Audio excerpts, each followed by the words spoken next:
Hello, everybody, and welcome to the channel.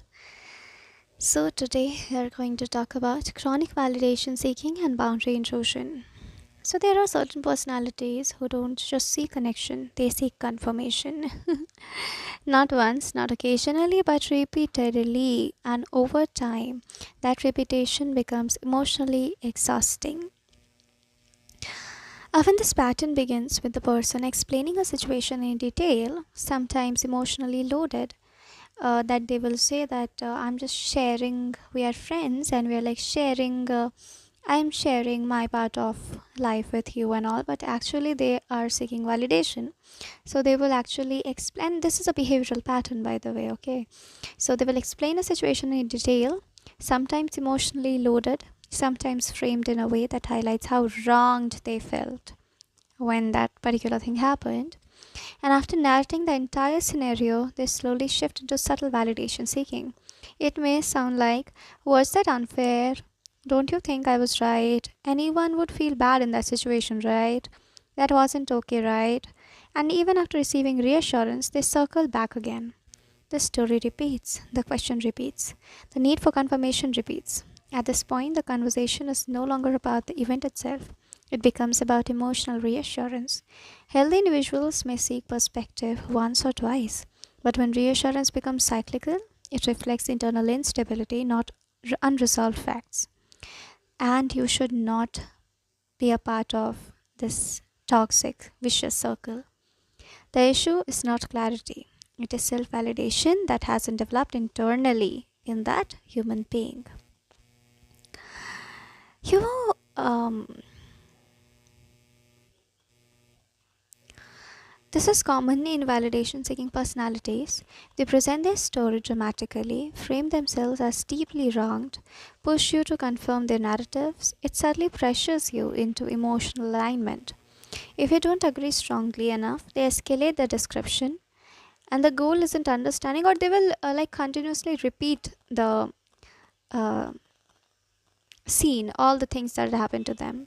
The goal isn't understanding, the goal is emotional confirmation.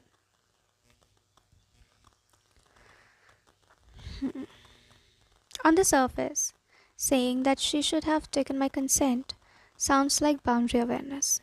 But when repeated excessively, it can become a way to reassert moral superiority, gain sympathy, reinforce victim identity, pull you into agreement loops. When someone constantly needs you to confirm their rightness, they are outsourcing self worth, and that creates imbalance.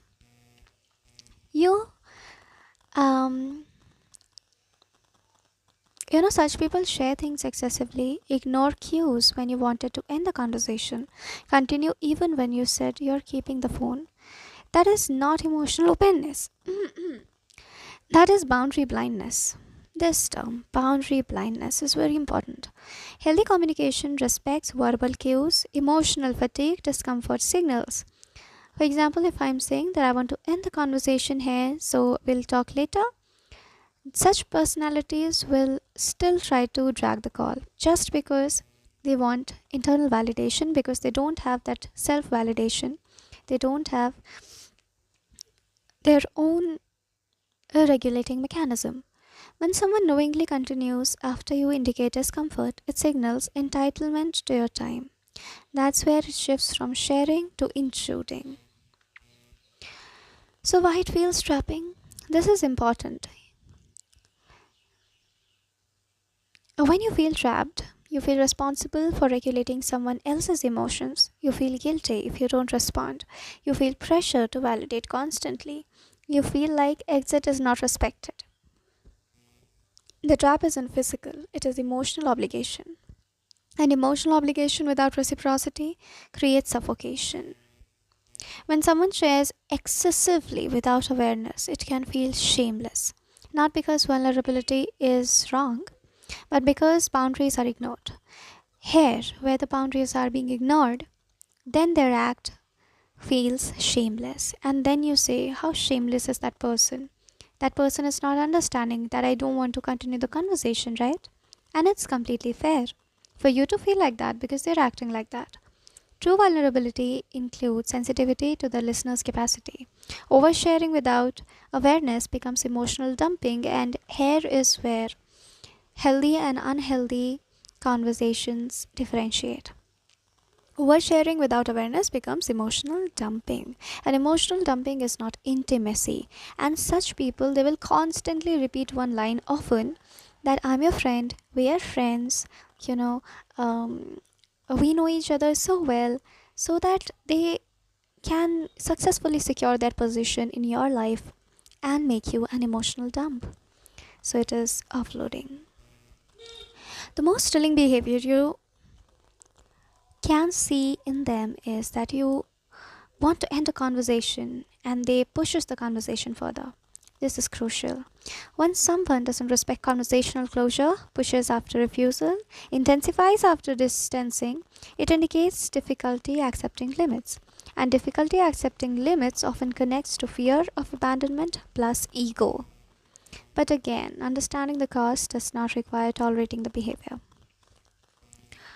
This combination often reflects insecure attachment, low internal validation, need for emotional control, fear of irrelevance, and plus they will try to pose that they are so relevant of all the people you had known. They're the most trustworthy people you can ever have in your life. And weak boundary perception. They seek closeness not through mutual comfort but through persistence, and persistence is not intimacy. Why explaining didn't work with them? It is because the issue wasn't misunderstanding. It was emotional dependency. They just want to be dependent on your energy, your presence. The intention is to depend on you. Simply, that's why. Explaining will not work here. You cannot logic someone out of insecurity. You cannot reassure someone into self-worth. If someone relies on you for constant emotional confirmation, your explanations will only deepen the dependency.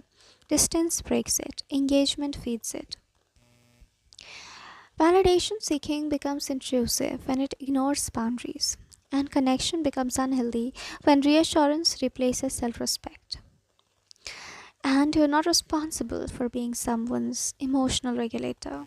With this note, I would like to end this beautiful um, reflective analysis. And thank you very much for listening up till here, and God bless you all.